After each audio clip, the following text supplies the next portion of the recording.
जो भी बाँझ औरतें कुएं के अंदर जाती थी तो वह प्रेग्नेंट हो जाती थी। इसकी वजह जानकर आप लोग भी हैरान हो जाएंगे। मेरा नाम नेहा है। मैं एक छोटे से गांव में अपने माँ, भाई और भाभी के साथ रहती हूँ। दरअसल मेरे भाई की शादी 2 साल पहले ही हुई है। मेरी भाभी का मायका शहर में था और शादी के बाद भाभी हम लोगों के साथ गांव में रहने लगी थी। भाभी अभी तक माँ नहीं बन पाई थी और मेरी माँ की इच्छा थी कि उन्हें जल्दी से जल्दी एक पोता हो जाए। इसलिए माँ भाभी को उस कुएं के पास लेकर गई। लेकिन वहां जाते ही भाभी ने कहा, ना बाबा ना, मैं तो यह काम नहीं करूंगी। मुझे तो पानी से बहुत डर लगता है। अब भला संतान के खातिर कुएं में कौन उतरता है। जिसे भगवान ने संतान देनी होती है उसे वैसे ही दे देता है। मुझे पूरा भरोसा है कि भगवान मेरी गोद जरूर हरी करेगा। इसलिए मुझे यह सब करने की जरूरत नहीं है। मेरी भाभी ने तो माँ की बात सुनते ही साफ मना कर दिया था। उनके चेहरे से डर साफ दिखाई दे रहा था। मेरी माँ के माथे पर बल पड़ गए थे। वह कहने लगी, क्या हो जाएगा अगर तुम कुएं में उतर गई तो? मर तो नहीं जाओगी ना? तुमने खुद अपनी आंखों से देखा है कि हमारी पड़ोसन सुधा की बहू पिछले 7 सालों से वह माँ नहीं बन रही थी और जब वह कुएं के अंदर गई तो भगवान ने उसे 5 बेटे दे दिए। और भी इस तरह से ना जाने कितनी औरतों को माँ बनने का सौभाग्य मिला है। एक तुम हो, शहर की लड़की, दूसरे की बात तो तुम्हें समझ में ही नहीं आती है। लेकिन भाभी ने अभी भी नहीं में अपना सर हिला दिया। वह कहने लगी, नहीं मम्मी, इसमें कुएं का कोई कमाल नहीं है, बल्कि भगवान ने ही उस लड़की की किस्मत में संतान का सुख लिखा होगा, तभी तो उसे 5 बेटे दे दिए हैं। भाभी की बात सुनकर मम्मी का पारा चढ़ गया। वह कहने लगी, इन चीजों में भगवान की कोई कृपा होती है। तुम जैसे नास्तिक लोग क्या समझो। मुझे पता है कि तुम्हें शहर की हवा लगी हुई है। जो लड़की शहर में पली बढ़ी होती है वह तो गांव वालों को बेवकूफ़ी समझती है। तुम भी अपने दिल में यही सोच रही होगी कि तुम्हारी सास को क्या पता है, यह तो बातें बनाती हैं। मगर ऐसा नहीं है। इन चीज़ों में भगवान का आशीर्वाद होता है, भगवान की खास नज़र होती है। अगर मैं तुम्हें सच बताऊं तो मेरा तो बिल्कुल भी दिल नहीं था कि मैं अपनी बहू शहर से लेकर आऊं। मैं तो गांव की अपनी जैसी सीधी सादी लड़की को अपनी बहू बनाना चाहती थी। मगर क्या करूं, जब मेरे पति के दोस्त ने मेरे पति के सामने हाथ जोड़ दिए तो हमें मजबूरी में तुम्हें अपनी बहू बनाना पड़ गया। मगर अभी मेरे पति तो भगवान के प्यारे हो गए हैं और मैं तुम्हें झेल रही हूँ। लेकिन तुम किसी गलत फहमी में मत रहना कि तुम मेरे पति के दोस्त की बेटी हो तो मैं तुमसे कुछ नहीं कहूँगी। तुम्हारी शादी को 2 साल हो गए हैं। अगर तुम मुझे अभी पोता नहीं दे पाई तो मैं अपने बेटे की दूसरी शादी करवाऊंगी। मेरे बेटे को रिश्ते की कोई कमी नहीं है। इतना कहकर अपने पैर पटकती माँ कमरे से बाहर निकल गई थी। भाभी की आंखें आंसुओं से भर गई थी। मुझे उनकी तरफ देखकर बहुत ज़्यादा दुख हो रहा था। वह बहुत सुंदर, सीधी सादी और मासूम सी लड़की थी। मगर मेरी माँ सुबह शाम उन्हें ताने देती थी और कोसती रहती थी, जिसकी वजह सिर्फ यही थी कि वह शहर से आई थी, जबकि हम गांव के रहने वाले थे। शाम में जब भाई अपनी दुकान से वापस आए तो माँ ने भाभी को डराने के लिए उनसे भी कहा कि राघव, तुम दोनों पति पत्नी के पास बस 6 महीने का ही समय है। अगर तुमने इतने समय में मुझे खुशखबरी दे दी तो ठीक है, वरना तो फिर मैं तुम्हारी दूसरी शादी करवा दूंगी। माँ की यह बात सुनकर भाई बहुत ज़्यादा परेशान हो गए। वह कहने लगे, माँ, आप कैसी बातें कर रही हो? मेरी पत्नी सिया में किसी भी चीज़ की कोई कमी नहीं है। भगवान की कृपा से वह बहुत ज़्यादा खूबसूरत और पढ़ी लिखी समझदार है। उसने हमारे पूरे घर को संभाला हुआ है। और अब आप मेरी दूसरी शादी बीच में कहाँ से ले आई? माँ कहने लगी कि समझदार तो गांव की लड़कियां भी होती है, लेकिन मुझे सिर्फ अपने पोते से मतलब है। अपने बाद तुम यह जमीन जायदाद किसके नाम पर छोड़कर जाओगे? कोई तो तुम्हारा नाम लेने वाला होना चाहिए। मुझे तो हर हाल में पोता चाहिए ही चाहिए। बस, मैं और कुछ नहीं जानती हूँ। माँ की बात सुनकर भाई चुप ही रहे। माँ ने अचानक से भाई का हाथ उठाकर अपने सर पर रख दिया और कहने लगी, तुझे मेरी कसम है, अगर मुझे 6 महीने के अंदर अंदर पोते की खुशखबरी नहीं मिली तो मैं तुम्हारी दूसरी शादी करवा दूंगी और तू मेरी बात से इनकार नहीं करेगा। माँ की यह बात सुनकर भाई के चेहरे का रंग उड़ गया, मगर उन्होंने अपने आप पर कंट्रोल कर लिया और माँ से कहा कि ठीक है, मैं वादा करता हूँ, अगर मैं आपको खुशखबरी ना दे पाया तो आप मेरी दूसरी शादी करवा देना। भाई और माँ की बातें भाभी अपने कमरे में खड़ी सुन रही थी। जब भाई ने माँ से दूसरी शादी के लिए हामी भरी तो भाभी की आंखों से आंसू गिरने लगे थे। मैंने अपनी भाभी को तसल्ली दी और उनसे कहने लगी कि आप फिक्र ना करो, भाई ने तो सिर्फ माँ का दिल रखने के लिए यह सब कुछ कह दिया होगा। भाई ऐसा कुछ नहीं करने वाले हैं। लेकिन भाभी के आंसू रुकने का नाम नहीं ले रहे थे। वह कहने लगी, कोई भी इतनी बड़ी बात ऐसे ही मजाक में नहीं करता है। तुम भगवान से प्रार्थना करो कि सब कुछ ठीक हो जाए। उसके बाद भाभी खामोश होकर बैठ गई। फिर वह रात के खाने के लिए भी अपने कमरे से बाहर नहीं आई। मैं एक थाली में भाभी के लिए खाना उनके कमरे में लेकर गई, लेकिन भाभी ने खाना नहीं खाया था। सुबह भी वह कमरे से नहीं निकली थी। भाई भी बहुत ज़्यादा परेशान लग रहे थे।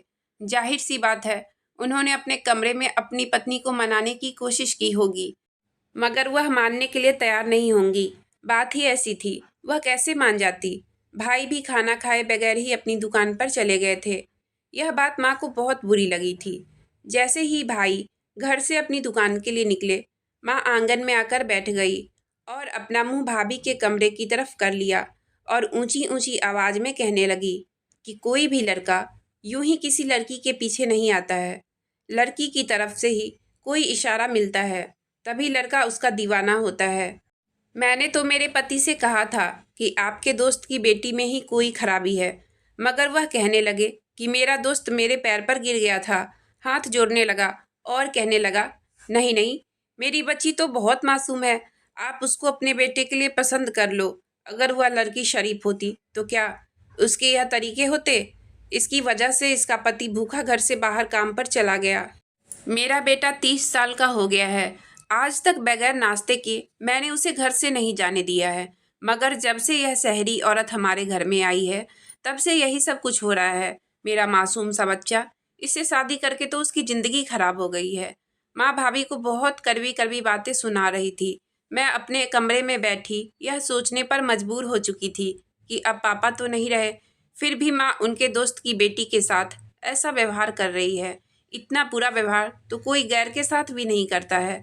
असल में हुआ कुछ ऐसा था कि सिया भाभी जब शहर में रहती थी और कॉलेज जाया करती थी, तो उनके क्लास का एक आवारा लड़का उनका पीछा करने लग गया था और वह सिया भाभी से प्यार करने लगा था और उनसे शादी करना चाहता था। लेकिन वह एक बिगड़ा हुआ लड़का था और ना ही उसका ताल्लुक किसी अच्छे खानदान से था। वह एक आवारा किस्म का लड़का था। इसलिए सिया भाभी के मम्मी पापा ने उसका रिश्ता लेने से मना कर दिया। सिया भाभी अपने मम्मी पापा की इकलौती बेटी थी। इस आवारा और गुंडे लड़के ने तो साफ साफ कह दिया था कि अगर सिया की शादी उसके साथ नहीं हुई तो वह सिया को उठाकर ले जाएगा। उस गुंडे की यह बात सुनकर आंटी अंकल के तो होश ही उड़ गए थे। इन हालात की वजह से आंटी अंकल बहुत ज़्यादा परेशान हो गए थे। अगर ये सब नहीं होता तो वह कभी भी अपनी बेटी का रिश्ता गांव में रहने वाले लड़के से नहीं करते। लेकिन जब उन्होंने देखा कि हालात इतने ज़्यादा ख़राब हो गए हैं, तो उन्होंने मेरे पापा से कहा कि तुम मेरी बेटी अपने बेटे के लिए ले लो। पहले तो यह बात सुनकर पापा बहुत ज़्यादा खुश हुए थे। वह कहने लगे, हाँ हाँ क्यों नहीं। लेकिन जब पापा को पता चला कि भाभी के पीछे गुंडे लड़के लगे हुए हैं, तो उन्होंने उन लोगों से यह रिश्ता लेने से मना कर दिया था। वह कहने लगे, दुनिया में मेरा एक ही बेटा है, अगर हमने इस तरह एक बिगड़ी हुई लड़की के साथ उसका रिश्ता कर दिया तो मुझे डर है कि मेरे बेटे के साथ कुछ गलत ना हो जाए। वह गुंडे तो उसे मार ही डालेंगे, कहीं वह लड़के अपना बदला मेरे बेटे से ना ले ले। इसलिए मैं तुम्हारी बेटी का रिश्ता अपने बेटे के साथ नहीं कर सकता हूँ। लेकिन अंकल ने मेरे पापा के आगे अपने हाथ पैर जोड़ दिए थे, उनके पैरों में बैठ गए थे और कहने लगे, मेरी बेटी का रिश्ता ले लो, नहीं तो उसकी ज़िंदगी बर्बाद हो जाएगी। पता नहीं वह गुंडे उसके साथ क्या क्या करेंगे। मेरे पापा ना चाहते हुए भी अपने दोस्त की बात मानने पर मजबूर हो गए। इस तरह सिया भाभी की शादी मेरे भाई के साथ हो गई। सिया भाभी एक बहुत ही अच्छी, सुलझी और समझदार लड़की थी। उनको हमारे घर में आए हुए 2 साल हो गए थे, मगर मैंने उनमें कोई भी बुराई नहीं देखी थी। उन्होंने कभी भी मेरे भाई के साथ कोई लड़ाई झगड़ा नहीं किया था और ना ही किसी बात की कोई शिकायत की थी। यहाँ तक कि उन्होंने माँ को भी कभी किसी बात पर कोई जवाब तक नहीं दिया था। पूरे घर का काम भी वही करती थी, मगर फिर भी माँ उनसे नाराज ही रहती थी। माँ का यही कहना था कि शहर की लड़कियाँ अच्छी नहीं होती है। मैं अपनी माँ को समझाती रहती थी कि माँ, आप इस तरह भाभी को नहीं कहा करो। हमारी भाभी हर तरीके से एक अच्छी लड़की है, आपको उनकी कद्र करनी चाहिए। मगर माँ यह बातें कहाँ समझती थी। वह तो इसी बात के गुरूर में थी कि मेरे पापा के दोस्त ने खुद हाथ जोड़कर अपनी बेटी का रिश्ता उनके बेटे के लिए दिया था। इस वजह से वह अपनी नज़रों में भगवान बन बैठी थी और जो भी बात उनके मुंह में आती वह भाभी को सुना देती थी।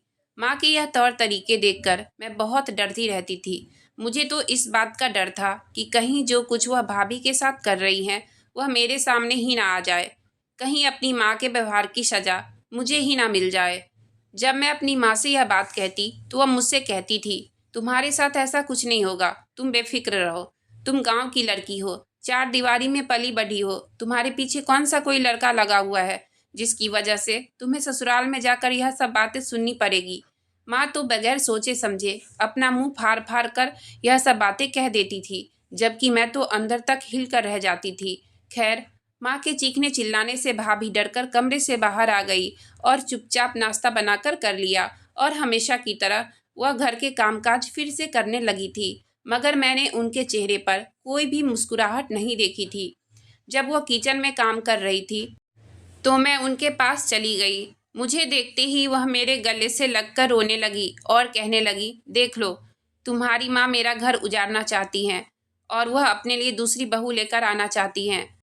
जब तुम्हारी दूसरी भाभी इस घर में आ जाएगी तो मैं यह घर छोड़कर हमेशा हमेशा के लिए चली जाऊंगी। मैं इस घर में नहीं रह सकती हूँ।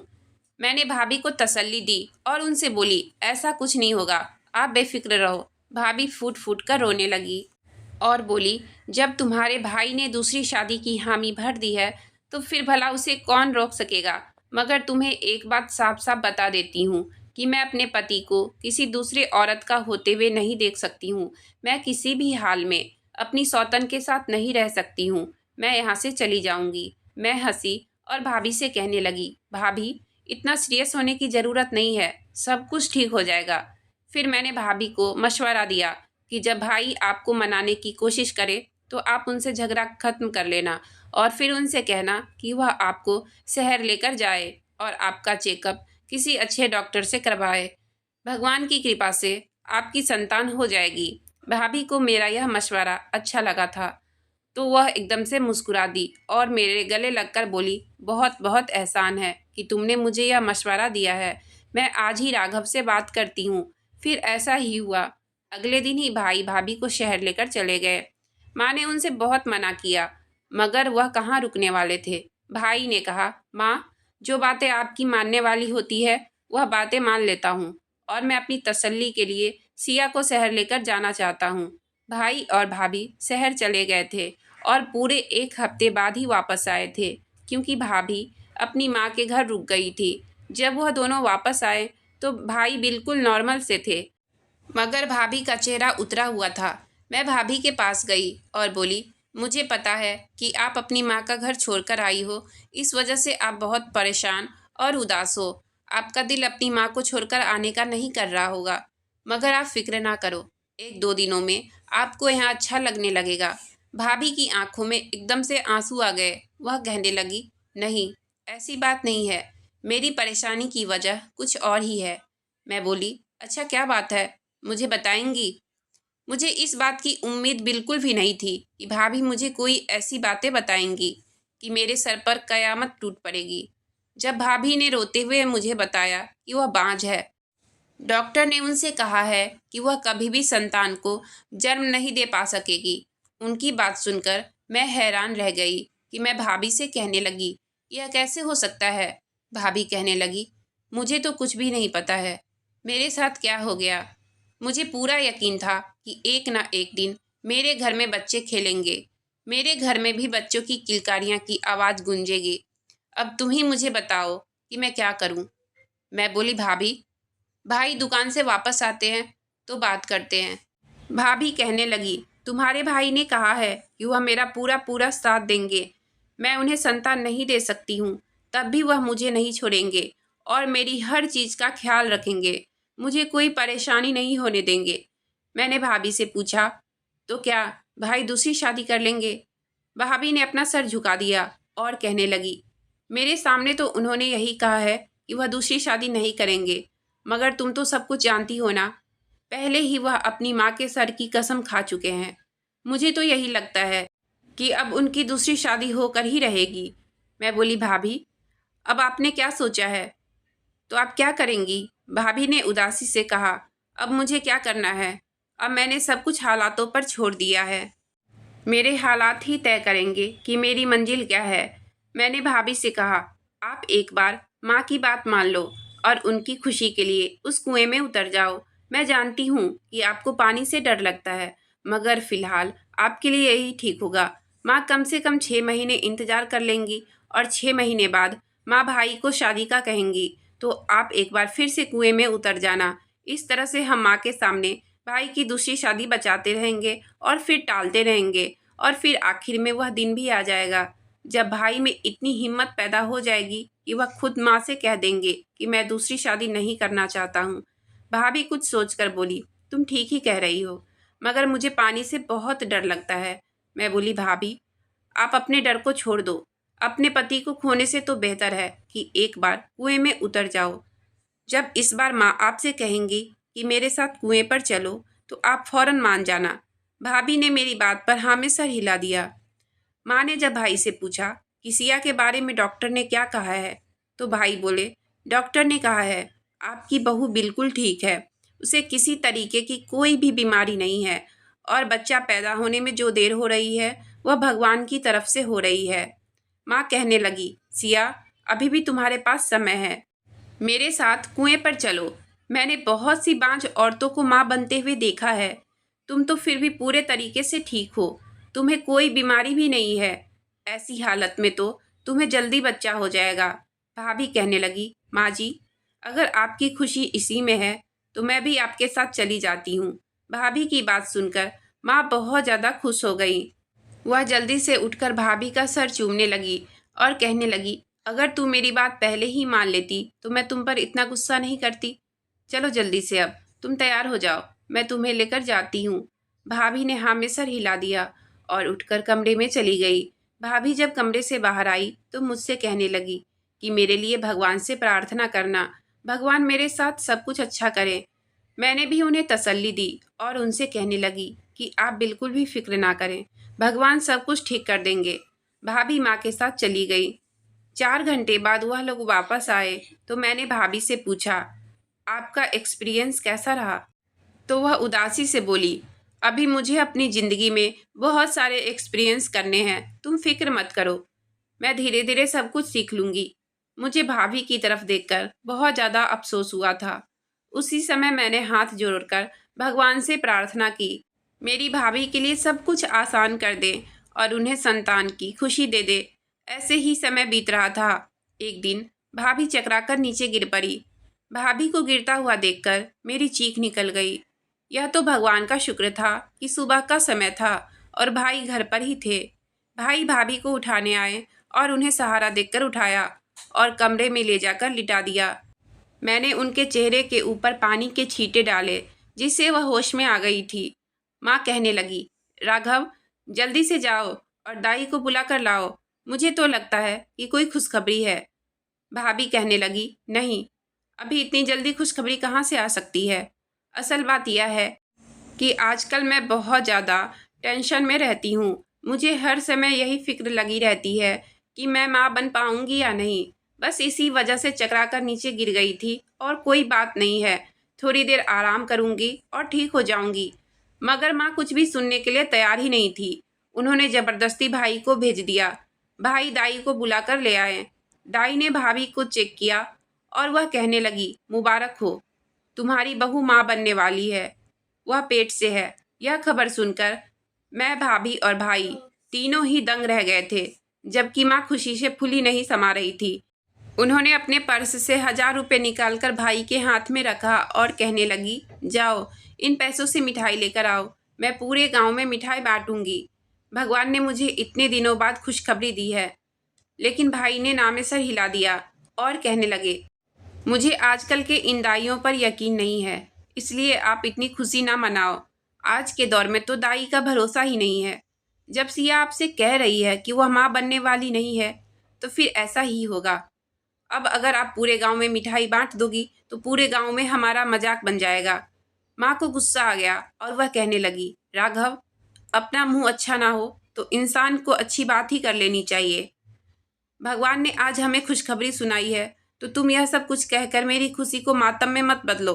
तुम चुपचाप जाकर मिठाई लेकर आओ। भाई ने अभी भी नामे सर हिला दिया। वह कहने लगे, माँ, जब तक मैं शहर के डॉक्टर से सिया का चेकअप नहीं करवा लूँगा, मैं कोई मिठाई नहीं बांटूंगा। और मैं आपसे भी यही कह रहा हूँ कि यह खबर आप अभी किसी को भी नहीं बताना, सिर्फ अपने तक ही रखना। माँ कहने लगी, तो फिर इंतज़ार किस बात का है? आज शाम की बस से ही हम तीनों, बल्कि चारों शहर जाकर वहाँ के डॉक्टर से सिया का चेकअप कराते हैं। माँ ने तो अफरा तफरी मचाई हुई थी। वह तो कल का भी इंतज़ार करने के लिए राजी नहीं थी। इसलिए हम लोग मजबूरन शाम 4 बजे की बस से ही भाभी के घर जा रहे थे। भाभी रास्ते में बहुत ज़्यादा उदास और परेशान थी, जबकि माँ की तो जान पर बनी हुई थी।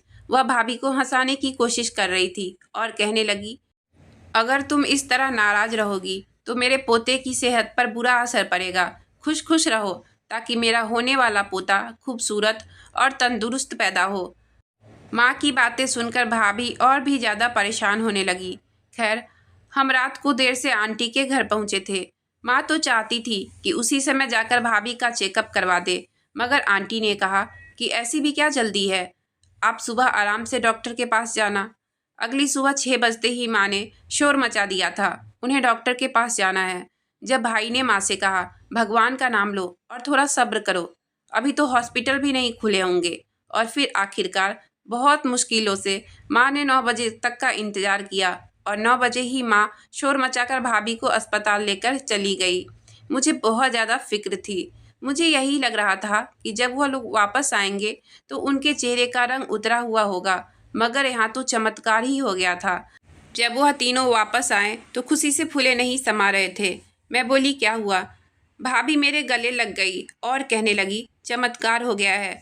मैं ही बेवकूफ़ थी जो कुएं की करामत पर भरोसा नहीं कर रही थी। लेकिन माँ जी ठीक कहती थी।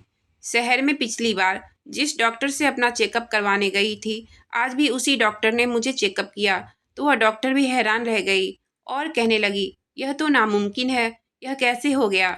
मुझे तो किसी भी हाल में नहीं लगता था कि तुम माँ बन पाओगी, तो फिर तुम प्रेग्नेंट कैसे हो गई? भाभी की बात सुनकर मैं तो खुशी से पूरे घर में नाचने लगी थी। इसके बाद हम अगले दिन ही आंटी के घर से वापस अपने घर आ गए। घर वापस आते ही पूरे मोहल्ले के लिए मिठाई लेकर आ गए और माँ ने पूरे गांव के लोगों का मुंह मीठा करवाया। मैं बहुत हैरान थी कि आखिर यह कैसे मुमकिन है।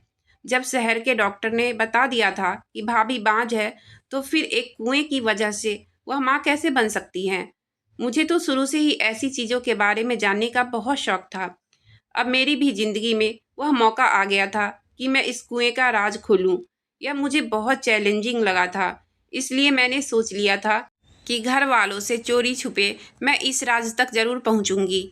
और इसके लिए मैंने अपनी एक सहेली विशाखा से मदद लेने की कोशिश की और उससे कहा कि विशाखा, मैं गांव की मशहूर कुएं का राज मालूम करना चाहती हूँ। तो वह कहने लगी कि हाँ, मैं भी इसके बारे में जानना चाहती हूँ। बस फिर हम दोनों ने यह फैसला किया कि हम दोनों दोस्त एक दिन भेष बदलकर इस कुएं पर जाएंगे। विशाखा ने हामी भर ली थी और फिर हम दोनों अगले ही दिन चादर पहनकर अपने आप को छुपाकर उस कुएं पर चले गए। मुझे तो लगा था कि वह कुआं खाली होगा, वहाँ कोई भी आदमी नहीं होगा, मगर यह मेरी गलत फहमी थी। जब हम दोनों वहाँ पहुँचे तो कुएं के पास ही एक आदमी बैठा हुआ था। वह कहने लगा, तुम दोनों को क्या परेशानी है? मैं जल्दी से आगे बढ़कर बोली, सिर्फ मुझे परेशानी है, मुझे संतान चाहिए। यह मेरी ननद है, मेरे साथ ऐसे ही आई है। कुएं के पास बैठा आदमी कहने लगा, लोग मुझे बाबा जी कहते हैं और मैं इस कुएं की रखवाली पर बैठा रहता हूँ। तुम मुझे 200 रुपये दे दो और फिर कुएं में एक डुबकी लगा लो और फिर तुम्हें भगवान की मदद से संतान हो जाएगी। 200 रुपये के बारे में सुनकर मैं तो हैरान रह गई थी। मेरे पास तो इतने पैसे नहीं थे, मगर मेरी दोस्त विशाखा ने अपने पर्स से 200 रुपये निकाल कर उस आदमी को दे दिए और फिर उस आदमी ने मुझे उस कुएं में जाने की इजाज़त दे दी। जब मैं कुएं से बाहर आई तो उस बाबा जी ने मुझे अपने पास बैठा लिया और मेरे हाथ में एक पैकेट रख दिया। वह कहने लगा, यह दवाई तुम्हें पूरे 10 दिन तक रात को सोने से पहले दूध में मिलाकर पीना है। भगवान की कृपा से तुम्हें संतान हो जाएगी। विशाखा ने मेरी तरफ सवालिया नज़रों से देखा। मैं भी परेशान थी। मैं सोच रही थी कि हमारे इतने पैसे भी खर्च हो गए, हमारे हाथ कोई राज भी नहीं आया।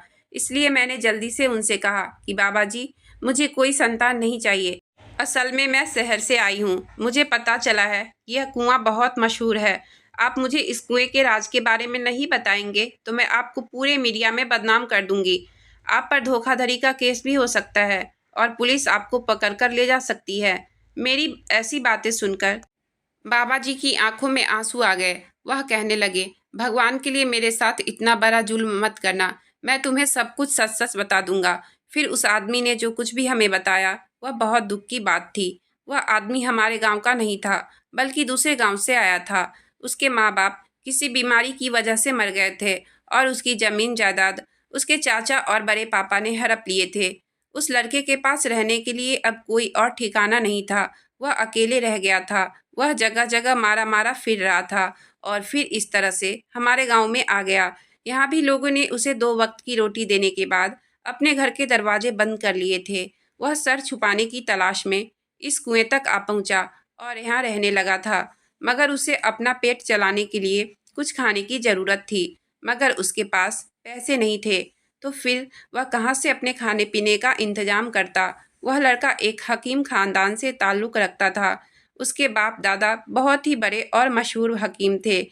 उसने लोगों को पहले अपनी दवाई देकर कमाना चाहा, मगर लोगों ने इसकी तरफ कोई खास तवज्जो नहीं दी। तब उसने सोचा, क्यों ना वह इस गांव के कुएं के बारे में यह बात उड़ा दे कि जो भी बांझ औरत इस कुएं में उतरेगी वह माँ बन जाएगी। और फिर उसने इस कुएं को करामत का कहकर लोगों को अपनी तरफ ध्यान देने पर मजबूर कर दिया। और फिर वही हुआ। उसने पूरे गांव में मशहूर कर दिया कि इस कुआं पर भगवान का आशीर्वाद है और जो बांझ औरत इस कुएं में डुबकी लगाएगी वह प्रेग्नेंट हो जाएगी। जब कोई बांझ औरत इस कुएं में डुबकी लगाने आती तो वह उसे अपने हाथ की बनी हुई दवाई खाने के लिए उस औरत को दे देता और उससे 200 रुपये ले लेता। उस दवाई में जड़ी बूटी थी जिससे औरत के अंदर की तमाम बीमारियां खत्म हो जाती और उसके शरीर की सारी बीमारियों का इलाज हो जाता। इंसान तो प्रार्थना कर सकता है, दवा कर सकता है, लेकिन असर तो भगवान ने करना होता है। फिर बाबा जी के हाथ में भगवान ने करामत रख दी। वह जिन बांझ औरतों को वह जड़ी बूटियां वाली दवाई देता उसके यहाँ संतान हो जाती और लोग यही समझते रहे कि इसमें कुएं का कोई करिश्मा है। अब वो लोग भी बाबा जी के पास जाने लगे थे जो हकीम का सुनकर कभी नहीं जाते थे। इस तरह मेहनत से कमाकर बाबा जी अपना गुजारा कर रहे थे। उन्होंने बहुत ही बांझ औरतों की मदद की थी।